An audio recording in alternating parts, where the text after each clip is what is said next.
So we have so many transportation projects here, as you know. Yeah. I'm just curious, how can Austin be competitive for some of those grants that are available outside of the state funding? Well, the part of what we're looking for in these competitive grants are projects and visions that are going to lift whole communities up and do a lot of good things at the same time. That's part of what I'm very impressed with here. When we talk about these goals like safety, equity, climate, job creation, those don't have to be an either or. You can do a lot of those things all at once, and when you do, that makes a given idea more competitive for these very limited dollars. You heard the mayor talk about the vision here on everything from transit to highways to reconnecting communities to the airport. And I'm looking forward to seeing what ideas come into those competitions. Obviously, you've seen a lot of cities and what they're doing. What would you say Austin is doing right and what we could maybe do better here? Well, I think Austin really stands out for the level of community engagement and collaboration that goes on here. That's not easy.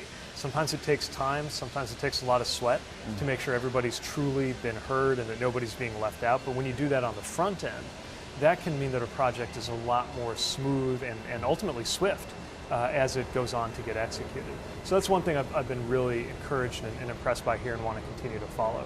I also think Austin has a lot of challenges. That rapid growth, the steep escalation in housing and other costs here, that does create some real difficulties. But I see how the mayor, the community, everybody who's involved in these efforts is being really intentional about taking those challenges head on. So anything we could be doing better in terms of those projects? You know, I'm really looking forward to seeing how the projects come in, but I expect they're going to meet a very high bar. Okay. And when it comes to the infrastructure law and all of the funding for highways in a state like Texas, how can we still prioritize mass transit, especially here when that's what people want? Well, we're a very pro-transit administration. There's nothing wrong with investing in highways, especially given the repair and maintenance backlog that we have. I would say one thing that's very important to consider if there's a vision or a plan to expand those highways is to do that in a way that benefits more than it creates harms, because there is a cost. And so we've got to make sure that when more capacity is needed and capacity is added, that there's a plan for how to make sure that any displacement that happens can be minimized or can be managed, and to make sure that there are measures to maybe support transit at the same time or create lanes that encourage people to be going many in a vehicle at the same time. That can help cut back on congestion and pollution for the long run. So with the expansion right here with I-35, that's something that's going on. I heard in a recent interview you mentioned, federal dollars were used to split a community. They should also be used to help bring it back together. What do you think that looks like here? Well, one thing that I was really interested to hear about is a proposal to cap over part of I-35, effectively linking two parts of town that had been divided by that piece of infrastructure. So I look forward to learning more about that local plan. And we're planning to support a number of visions. This could be that kind of vision. In so many communities where this has happened, where you see a highway or a railway or another piece of infrastructure that divides sometimes a low income from a high income area, sometimes even divides a black neighborhood from a white neighborhood. We've got to get away from that and make sure that transportation always connects more than it divides.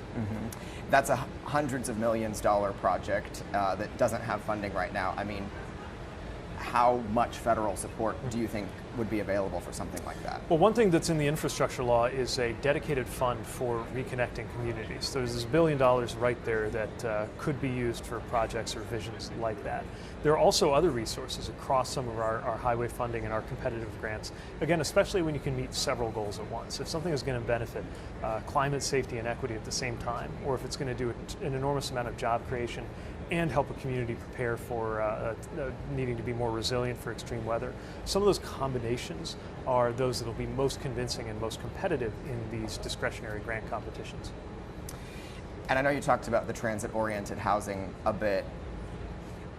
I mean, affordability is such an issue here. Yeah. What does it look like to really have those transit-oriented housing developments and fix or help fix that issue? Well, part of what we're seeing right here at Saltillo is a lot of transit-oriented development going on. Of course, one of the most important things for housing affordability is just to add more housing stock so that there's not such a mismatch between supply and demand. There are also interventions that can be done with funding, like I think how part of this Project Connect funding might be used locally to ensure that anybody who is displaced or who finds that their neighborhood is becoming unaffordable gets some kind of support to keep them in their homes and their communities where they belong. Anything that you want to add? I just want to add again the extent to which I'm deeply impressed by the work that has gone on here. Not a lot of communities took that bold and difficult decision to vote for more tax revenue to be raised and then to use it on transit that will benefit everybody. Doing that well could make Austin a national model, and it's something I'll be watching closely as I travel around the rest of the country. Could be an example for others to look at. Thank you. And hopefully that means you'll be back too. I would love to. To see more Any of the excuse to projects. get back here.